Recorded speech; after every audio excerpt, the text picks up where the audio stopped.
बनारसी साड़ी के कारोबारी इन दिनों बदहाली के आंसू बहा रहे हैं, क्योंकि लॉकडाउन के कारण पिछले कई दिनों से साड़ी व्यापार पूरी तरह से ठप पड़ा है। बनारस की गलियों में हथकरघा और पावरलूम की आने वाली आवाजों पर भी विराम लग चुका है। लॉकडाउन 4 में भी इस व्यवसाय को कोई छूट नहीं मिली, जिसकी वजह से अब बुनकरों की स्थिति बहुत ज्यादा दयनीय हो रही है। आपको बता दें कि भारत समेत लगभग 50 देशों में बनारसी साड़ी फेमस है, लेकिन लॉकडाउन की वजह से बनारसी साड़ी की जो पहचान है वो धीरे धीरे कम होती जा रही है, जिसे लेकर बुनकर काफी चिंतित नजर आ रहे हैं। जहां एक तरफ देश आर्थिक संकट से जूझ रहा है, वहीं इस कोरोना वायरस की स्थिति में बुनकरों के आगे खाने और कमाने की स्थिति काशी में बद से बदतर होती जा रही है। फिलहाल तो गंगा जमुनी की तहजीब कहे जाने वाले काशी में इन दिनों हथकरघा और पावरलूम की आवाजें ना ही सुनने को मिलती हैं और ना ही कोई बनारसी साड़ी खरीदार आ रहा है, क्योंकि टूरिज्म पर भी पूरी तरीके से रोक लग गया है। कोरोना के खतरे में लोग जहां अपने घरों में कैद हैं, तो वहीं बनारसी साड़ी के खरीदार भी बाजार से दूर हो गए हैं। किसी भी देश से कोई भी खरीदारों का फोन नहीं आ रहा है। यही वजह है कि बनारस के साड़ी के कारोबारी को इस समय काफी दिक्कतों का सामना करना पड़ रहा है। एक तरफ जहां खाने और अनाज की कमी उन्हें सता रही है, तो वहीं बाजारों में भी उन्हें व्यवसाय करने की कोई अनुमति नहीं दी गई है। हालांकि केंद्र और राज्य सरकार लगातार प्रयासरत है कि हर तबके के लोगों का विशेष ध्यान रखा जाए, ताकि कोई भी इंसान भूखे पेट ना सोए। आपको बता दें कि बनारस में लगभग 7 लाख लोग पावरलूम के व्यवसाय से जुड़े हुए हैं। इस रोजगार से ही ये आबादी अपना और अपने परिवार का पेट भरती है। लेकिन जब से देश में कोरोना वायरस ने दस्तक दी है, तब से लॉकडाउन में यह रोजगार पूरी तरीके से ठप पड़ा है। कोरोना के कारण रोजगार बंद होने और आगामी ईद के अवसर पर पावरलूम व्यवसाय से जुड़े लोगों ने सरकार से ईदी मांगी है कि पावरलूम के रोजगार को चालू करने के अलावा बिजली में छूट के साथ साथ अन्य चीजों में भी छूट दी जाए। कोरोना के इस संकट काल में वाराणसी में अगर सबसे ज़्यादा प्रभाव किसी पर पड़ा है तो वो हथकरघा पर पड़ा हुआ है। आइए हम आपको दिखाते हैं कि किस प्रकार से हथकरघों की आवाज़ से गूंजने वाला ये जो इसकी आवाज़ इस गलियों में गूंजती है, मगर आज ये पूरी तरह से बंद पड़ा है। ईद का आने वाला मौका है, तो ऐसे में जो हथकरघा व्यवसायी हैं उन पर कितना प्रभाव पड़ा है, आइए हम इस बात की पुष्टि करते हैं। जी, सबसे पहले आप अपना परिचय दें। मेरा नाम इकबाल अंसारी है और मैं बनारसी साड़ी बनाता हूँ और उसका निर्माता हूँ और उसको उसी से जुड़ा हुआ। कोरोना के कारण जो है क्या प्रभाव पड़ा आपके इस कोरोना के कारण जिस तरीके से पूरी दुनिया परेशान हुई, हम भी परेशान हुए, क्योंकि ये महामारी जो आई है कोरोना की, ये किसी एक शहर किसी एक देश की नहीं है, ये वैश्विक महामारी है। और इस वैश्विक महामारी का शिकार हम भी हुए हैं। लॉकडाउन हुआ देश के अंदर, संपूर्ण लॉकडाउन, और तभी से जो हमारा व्यापार ठप है तो आज तक ठप है। तो क्या लगता है कि इस व्यवसाय को रफ्तार पकड़ने में कितना समय लगेगा? क्या उम्मीदें हैं सरकार से आप लोगों की? भैया, जिस तरीके से हमारा व्यापार चौपट हुआ है या माल जिस तरीके से डंप पड़ा हुआ है, हमें तो लगता है कि कम से कम 4 से 5 महीना लग जाएगा इस व्यापार को, इस व्यवसाय को पटरी पर आने में।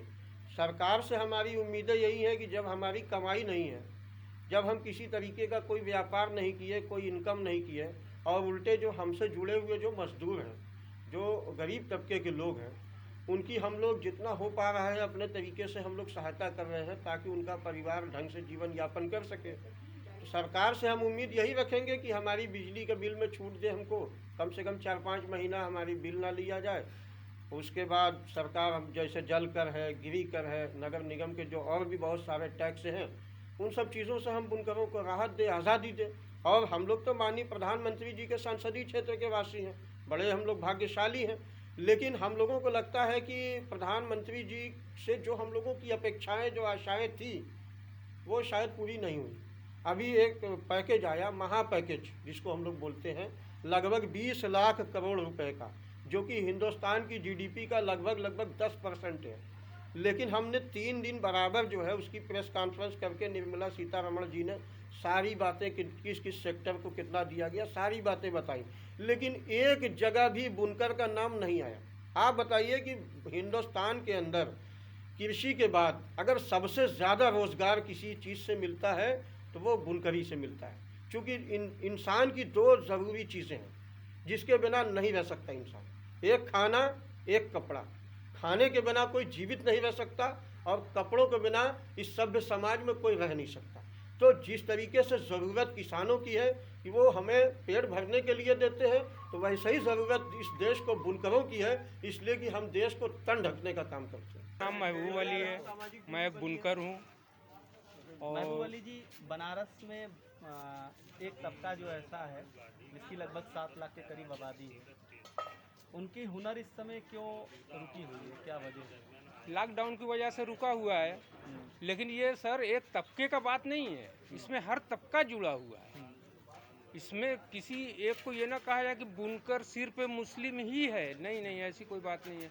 इसमें 50% हिंदू ज्वाइन है, मुस्लिम ज्वाइन है, दोनों एक दूसरे से मिले हुए हैं। कितनी आबादी है बुनकरों की? बुनकरों की आबादी लमसम 7 लाख करीब है, और जो बहुत ख़राब स्थिति में इस वक्त जा रहे हैं, उनका कारोबार बंद है लॉकडाउन की वजह से। आज 2 महीने का लमसम दिन हो गया, वो भूखमरी के कगार पे आ चुके हैं एकदम। कितनी उम्र? तो इसलिए हाँ, आपकी उम्र कितनी? हमारी उम्र लमसम 52 साल हो। 52 साल। 52 साल में कभी आपने ये देखा कि जो हथकरघा है, पावर लूम है, वो थम सा गया हो? हाँ, थमा है, कई बार थमा है, ऐसा नहीं है, लेकिन जैसे इस बार थम गया, इतना लंबा नहीं थमा है। 10 रोज़ 12 रोज़ का थमा था। जैसे कतान महंगा हो गया था, एक बार 8 रोज़ के लिए थम गया था। 1992 के बाद से कई बार थमा, 10-10 रोज़ का कर्फ्यू लगा, ऐसा नहीं है। लेकिन वो एक शहर का मामला था, पूरे हिंदुस्तान में नहीं लॉकडाउन था। और ये पूरे हिंदुस्तान में लॉकडाउन होने की वजह से कोई चीज़ की आमद नहीं है, कोई चीज़ भी बाहर से नहीं आ रहा है। यानी जितना भी लूम और हैंडलूम से जुड़ा हुआ सामग्री वो आ नहीं पा रहा है। इस वजह से सब कुछ बंद हो गया। अगर कुछ सामान भी आता रहता, जैसे ताना अबाना कुछ भी आता रहता, तो कुछ चलता रहता, लेकिन अब कुछ नहीं चल पा रहा, इसलिए बहुत ज़्यादा दिक्कत हो गई है।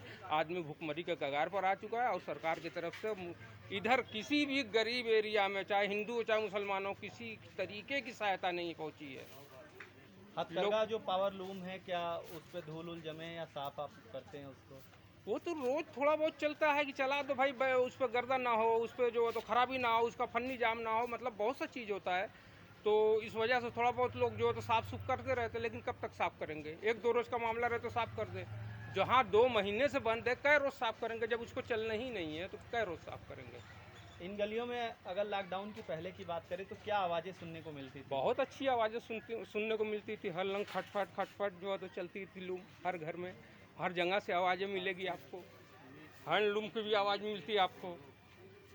आज सब बंद है, आदमी बहुत दिक्कत में है, एक दूसरे से सहायता के बदौलत ही जी रहा है, और वो भी समझ लीजिए कि बस लास्ट एंडिंग है इसकी। अब जो सहायता भी कर रहा था, उसके पास भी कोई ऐसी चीज़ नहीं है जो कि मतलब वो सहायता कर सके, वो असहाय हो गया है।